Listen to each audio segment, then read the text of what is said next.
सिंफ-ए-आहन Pakistan. Doctor Yasmin Rashid आज भी jail में है, लेकिन ये कैसे मुमकिन है? ये कैसे मुमकिन हुआ कि ये बहादुर खातून जेल में है, जिसने सारी जिंदगी इस कौम की बेहतरी के लिए लगा दी, जिसने एक डॉक्टर के नाते मुल्क के दूर दराज इलाकों में इंसानियत की खिदमत की,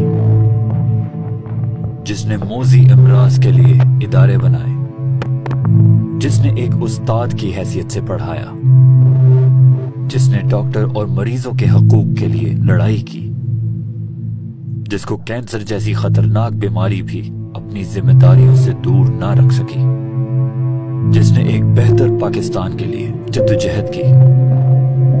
ये कैसे मुमकिन है कि डॉक्टर यास्मीन को उनकी 50 साल की खिदमत के बदले में जेल में डाल दिया?